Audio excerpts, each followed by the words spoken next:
Jokic has it. Clock ticks, got to put one up. Jokic for the win. Oh, it's good!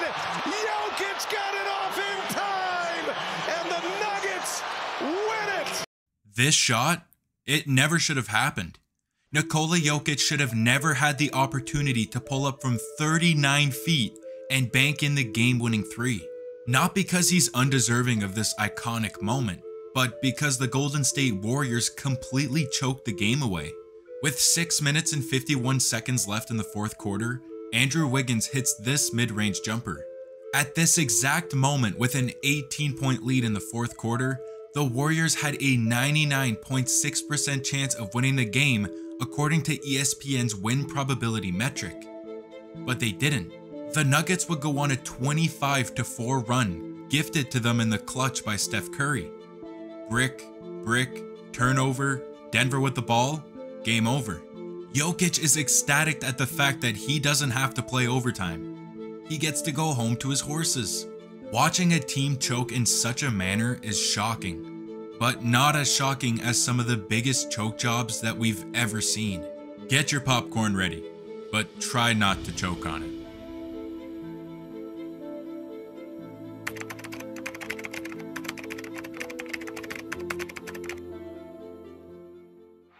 Last 10 seconds. Ellis. They bring it down to the last shot. They don't want to give the Lakers a trip. Lakers don't want to foul. 2 seconds. Time is going to run out. Regulation has ended. Derek Harper didn't know how much time was left on the clock. We're headed for overtime in Dallas. I tell you what happened, Brett. Harper thought they were leading the game by 1 point. That was pretty bad. A rookie Derek Harper in the second round of the 1984 playoffs loses track of the score and dribbles out the clock thinking he just pulled off the smartest play in all of sports. Your team wasn't winning, Derek. The game was tied. His coach is left speechless.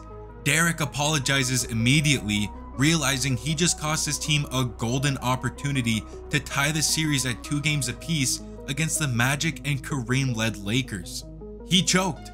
Simple as that. The Lakers would win in overtime and close out the series a couple nights later. We're all thinking the same thing, right? This play looks awfully familiar.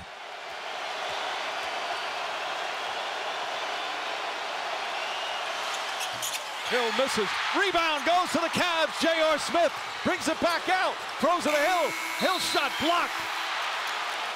And we'll go to overtime. You get the feeling J.R. Smith thought they had the lead. He didn't know the score. Same play, different circumstances. Player A thinks his team is winning and secures the victory by dribbling out the clock. Gentlemen, the game is tied. J.R. Smith suffered a mental lapse at, quite honestly, the worst possible moment of his life. George Hill, Tristan Thompson, Jeff Green, they're baffled. LeBron is, well, he gave us a meme for the ages. An injured Andre Iguodala behind the bench chuckles and points at JR. He can't believe it. Stephen A. Smith is at a loss for words. Truly, a 1 in a million moment. Realistically, the Cavs had no chance of winning that series, but it doesn't take anything away from the fact that J.R. Smith sold the game, and one of the greatest performances of LeBron's career. Of all the unique ways to choke a game away, Derek and JR take the cake in a long history of game-losing plays. The choke job is one of the most infuriating plays in the game of basketball. For one moment, you may think that your team has a chokehold on the game, and you get to go to bed a little earlier that night. You've earned the extra rest, just to wake up the following morning to learn that your team made the decision to begin tanking in the middle of the game. The art of the choke can be performed in a multitude of ways, from entire team efforts to individuals forgetting how to play basketball for a few seconds. It's ugly to watch. And if you're lucky enough once in your life, you might just witness the double choke.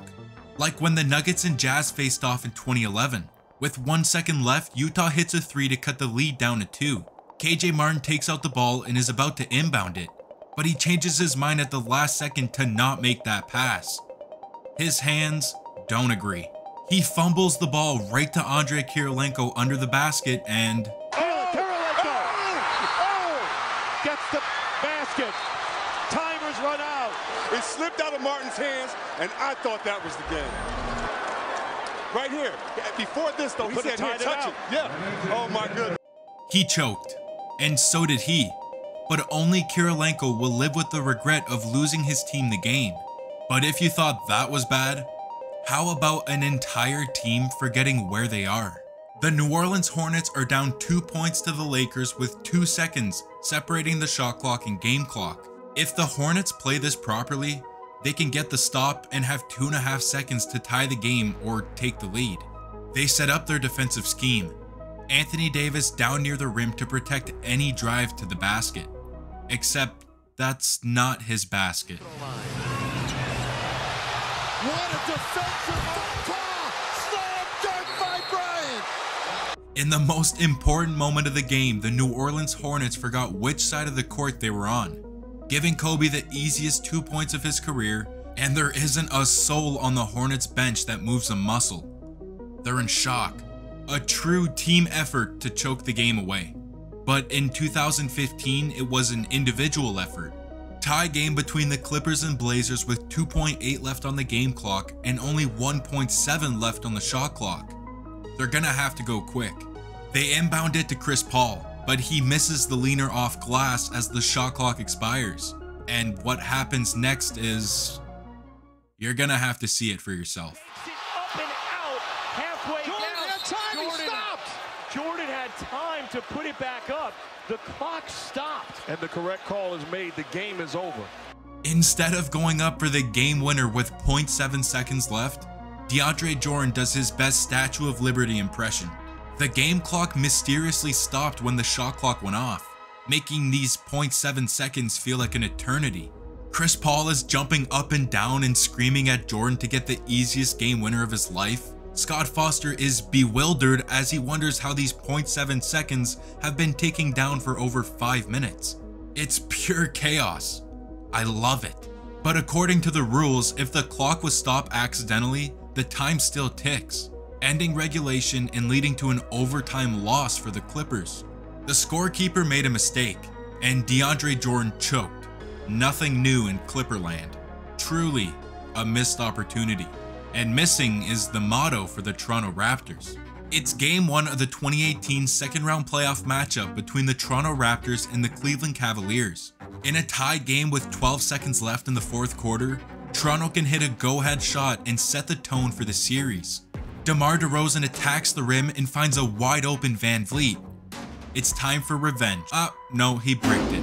But DeRozan gets the rebound. The face of the franchise will finally get revenge on the Cavaliers. Nope, he missed as well. CJ Miles gets it this time. He misses, but it rolls off the rim perfectly to Valanciunas. The easiest putback of his life. Another miss. 4 great looks, 0 makes. Cedi Osman is glad, but even he can't believe it. This fan can't even comprehend what he just watched. Valanciunas is beside himself. But it isn't over. The game goes to overtime. Toronto might get another chance, who knows? DeRozan, ball fake, kick out, Van Vliet, 3 seconds, Van Vliet, no good! Another chance, another miss. 5 incredible looks to win the game. 5 incredible chokes, one right after the other. Toronto would lose the game and get swept in the series, losing to the Cavs for the 3rd straight year. This masterclass of a series by LeBron is now referred to as LeBronto. A cool name for a unique performance, similar to the Valley-oop. You know, when Jay Crowder threw a picture-perfect pass to DeAndre Ayton to win Game 2 of the 2021 Western Conference Finals, the Suns were down 1 point with 0.9 seconds left. If the pass doesn't connect, the Clippers would steal a game on the road and momentum would swing heavily in their favor. But instead, DeAndre Ayton finishes one of the greatest plays in NBA playoff history and puts his team 2 wins away from the NBA Finals. But it's what happened just moments before this that allowed one of the most iconic plays in Phoenix Suns history to take place. Paul George is standing at the free throw line with 8 seconds left and 2 shots to come. With the Suns only down 1, if he makes both, at the absolute worst, they still go to overtime. Paul George.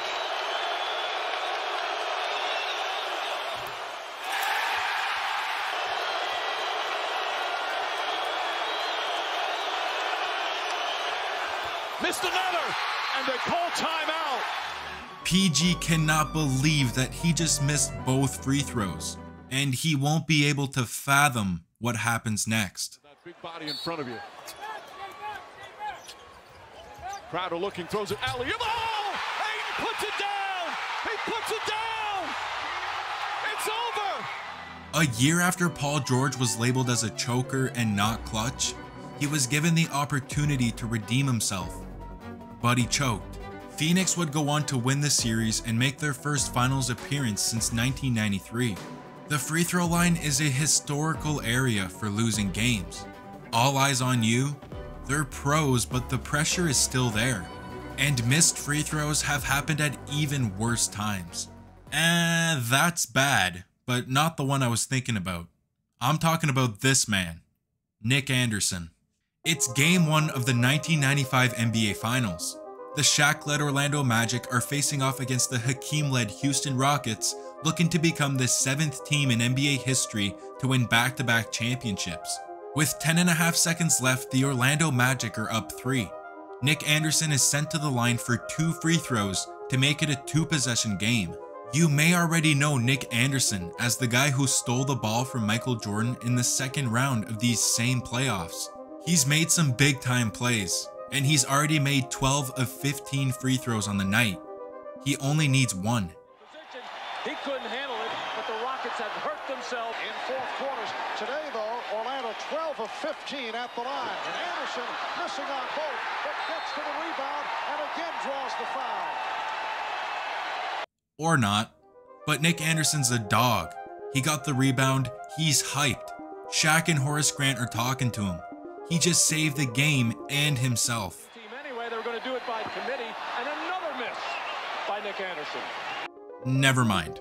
He's visibly shaken at his 3rd miss in a row. Penny Hardaway can't even watch, but he's smirking. Maybe he knows something that we don't. The 3 to make 4 rule, that's in effect, I believe, yes. And he misses 4 straight. The Rockets take a timeout. So Smith looking for the 3. He's been on fire and hits. He's tied the game at 110 with 1 6/10 seconds remaining. Kenny the Jet Smith. Who else to tie the game? In overtime, Hakeem would get a tip-in off a Clyde Drexler miss with 0.3 seconds left to win the game. Houston would win the next 3 games and sweep the Magic en route to back-to-back championships. Anderson had the chance to seal the game on 4 separate occasions. The winner of Game 1 of the Finals goes on to win the series 70% of the time. He literally cost them a championship. But those missed free throws were much more impactful than anyone could have thought. In the 6 years prior to the Finals, Nick Anderson shot 69.6% on free throws. In the following years, he shot just 60.5%. A resounding drop-off right after the 4 most important shots of his life. Choking can cost you the game, the series, the championship, but when it's bad, it can cost you your entire career.